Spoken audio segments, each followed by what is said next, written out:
I remember talking to you the first time. He's a little reserved and stuff. I brought the Navy in your past stuff. Now I watch you. I'm like, Kettle has really sharpened his skills. Yeah. First of all, you look great. You got that beard and you got the sweater on. I trust you. I don't know what you're selling, but I love it. Yeah, thank you, John. I just need to work on top. I need some of that. Believe me, they could retire on you, Bob. All right, let's get to some solid numbers here. First of all, just so everybody knows, they vary all the time. Point in time numbers. So I look at 2015. This is before you got in there and started making some changes. When they declared it was an emergency, it was like 10,000 homeless, something like that. Sad, terrible stories each, I'm sure. And then it went up to 16,000. So then it's at 16,000, and the numbers keep going up, and the amount of money keeps going up. So Bob Kettle, here's the question for you. It seems to me like we are funding homelessness, that people are coming from other places to Seattle, and we are paying for it. Am I wrong? In part, you're right, John. And when I say that and this is something that we need to acknowledge and this is why I made my statement that we have a regional homelessness problem on our streets of Seattle. And we need to acknowledge that, because if we don't acknowledge the basic facts on the ground in terms of like who's here and who's not, we cannot, get an answer to the question. We cannot move forward. And that's why we have to, address that point. And, it's simple, really, it's kind of like tax and fiscal policy, the regulatory arbitrage with, Bellevue and the other side. Yeah. Well, we have the same thing with all the other jurisdictions in our jurisdictions. And so basically it creates a situation where we have people coming to Seattle. We have Seattle on the streets too, but we need to address this problem, and we need that support. We need that because it is a regional problem on our streets of Seattle. So you touched on a very important point there. I read an article a number of years ago in the Washington Post. I forget who the mayor was at the time. She might be the same mayor. And she said, in D.C., I don't want our taxpayers of D.C. to pay for the homeless of Virginia. And I don't, because the D.C.'s, stuck right in the middle. And I don't want the homeless of Maryland coming into D.C. and getting the funds that our taxpayers are paying for, our services our taxpayers are paying for. And she was trying to come up with some way of saying, no, if you're from Virginia, Virginia people take care of your Virginia homeless.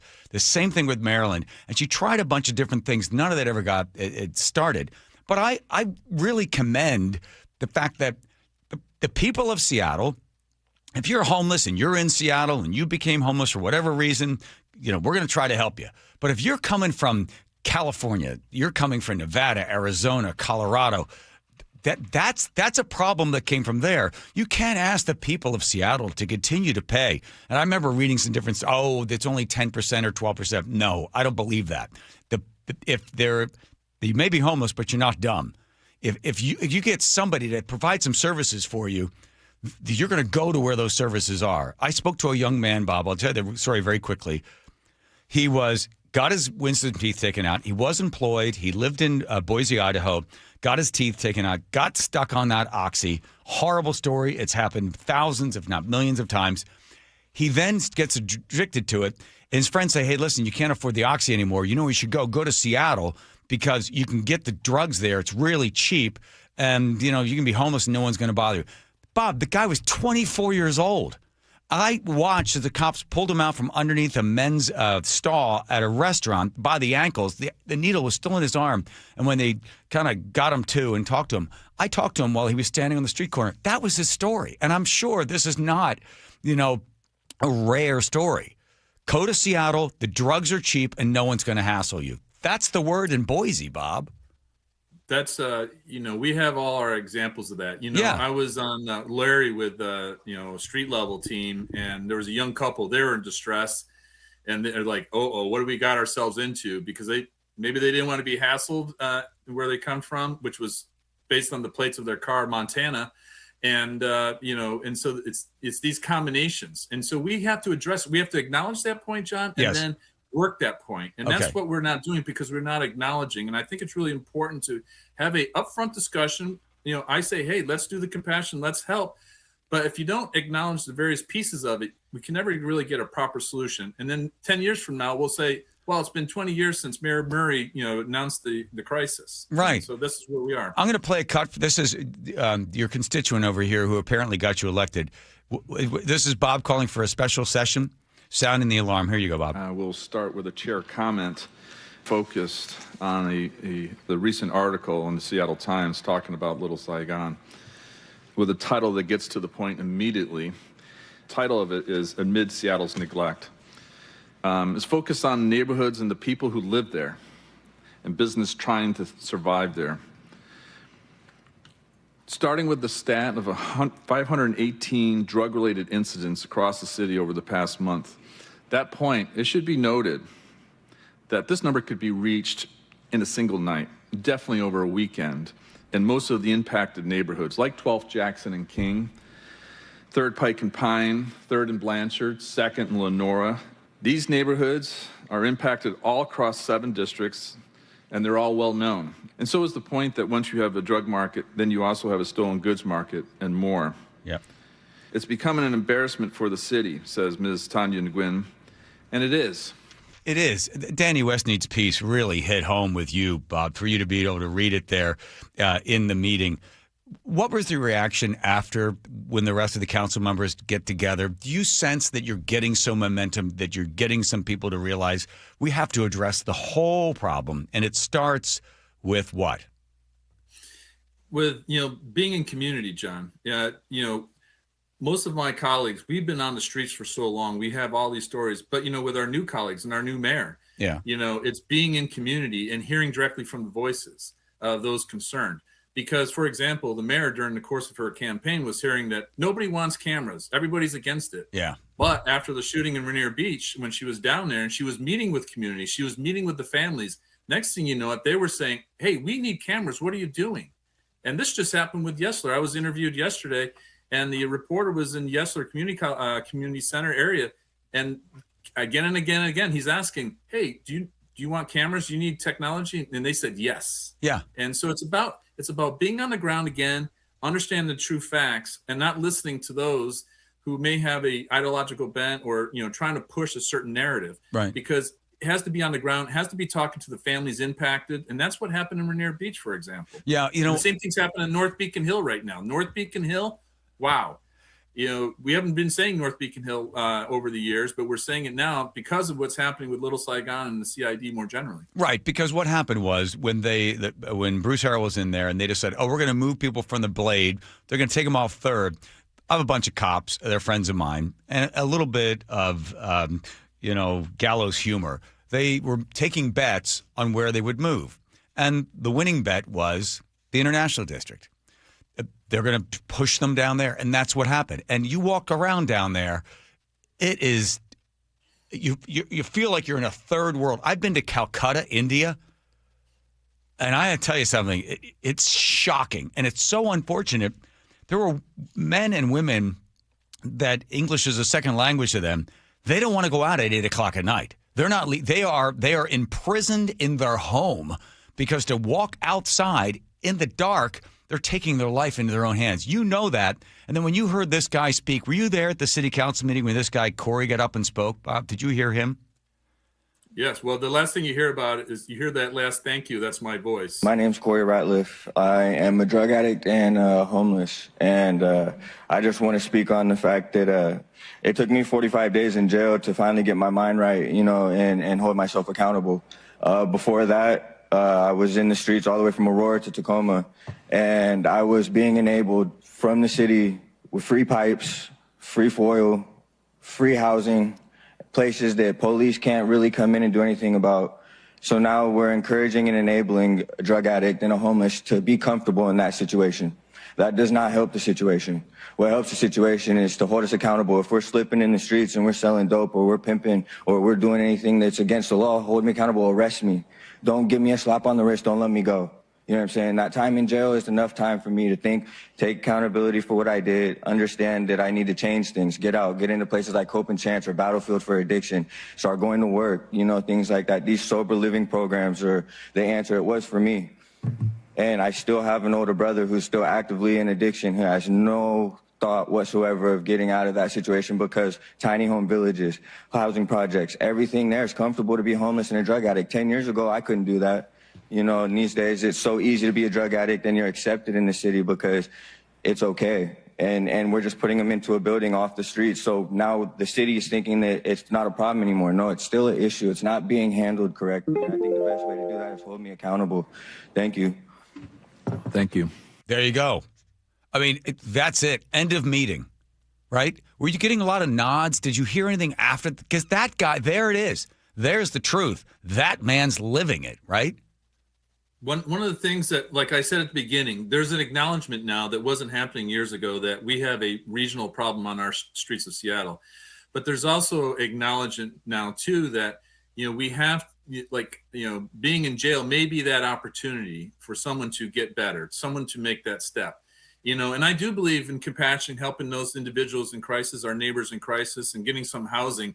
But the point that he's talking to is, in terms of that calculus, in terms of that making that decision to go for treatment, to make that attempt, you know, that calculus is impacted by those that do the enabling. You know, I'm in District 7. Next thing you know it, in Kinnear Park, you know, the West Queen Anne Greenbelt, people are popping up tents, high-end tents, and sleeping bags. So in February, you know, when we had that one little bit of a snowstorm, everybody that was engaged declined to come into shelter because they've been enabled, if you will, by, you know, the tents and so forth. So the calculus of their decision is being impacted by what is happening here, which is unfortunate, because if we weren't doing that, if we were leaning forward towards moving people into treatment and had less of that happening, the calculus, as people go through this, they may make that decision for treatment, and, you know, it may take a number of treatments to get there, but they would make that earlier.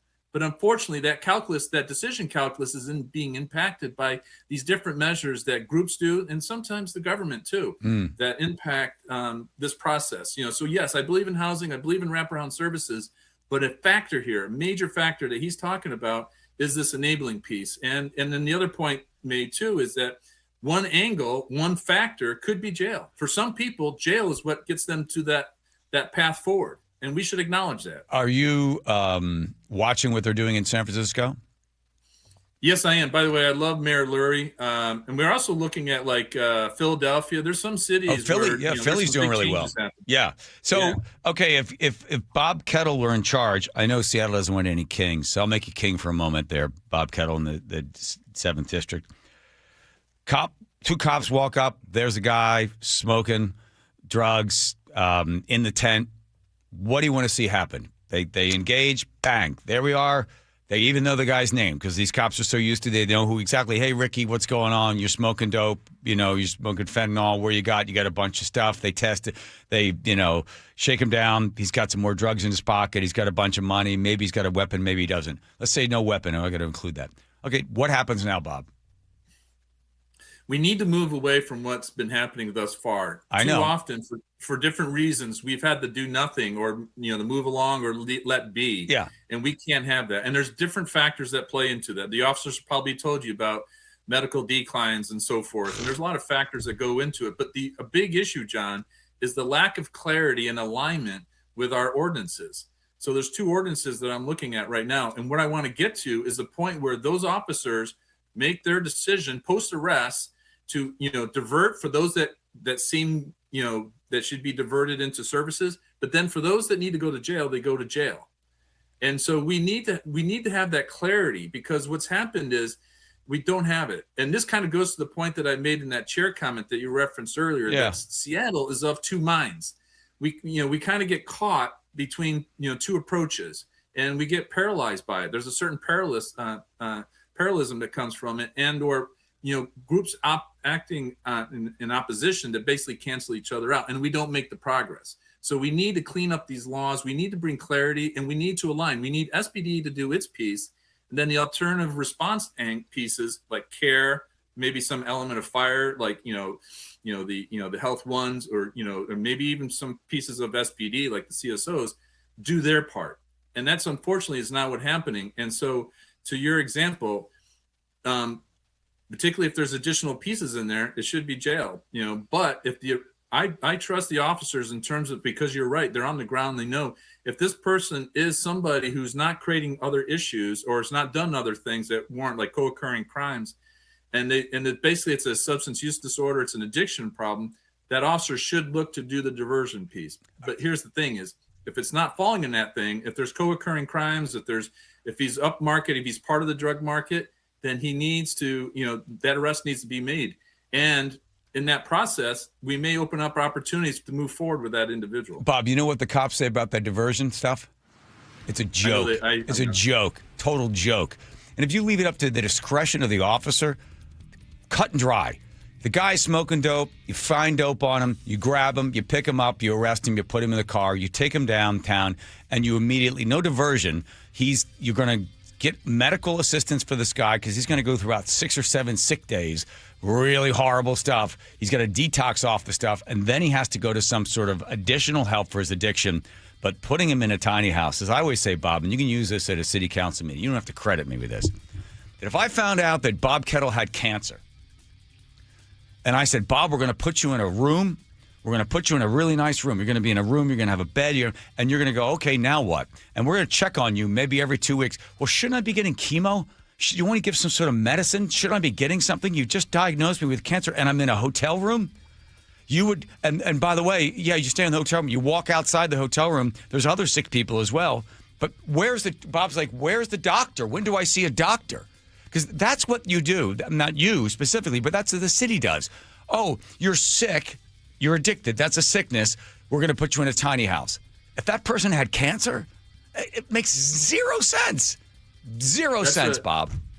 That's a big issue, and it's being addressed in some areas. Like we had what we call Salmon Bay Village. It was one of those RV tiny homes. Yep. And what the thing is, they came in and they were told this RV's done, but there's this emotional attachment, and there was counselors that were working, so they weren't being left alone for 2 weeks. Right. And then they were taking the rules internal, and then they had security pieces to this, right? Entry control points.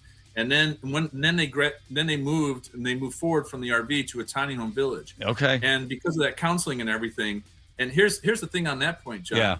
Next thing you know it, on the various streets of Queen Anne, and on the other side in Ballard and so forth, Interbay, the number of RVs that were on the streets dropped considerably. Right. And those that remained were in better condition. So we were getting a lot of RVs because the issue with once you have 5 RVs, one of them selling drugs. Once you have a drug market, as you heard me earlier, you have a stolen goods market. You got more. So your point is we have to have that direct engagement and in those circumstances. So, yes, I hear what you're saying. Bob Kettle, keep up the good work. It'll be a long battle for you. Hopefully we see some salvation at the other end.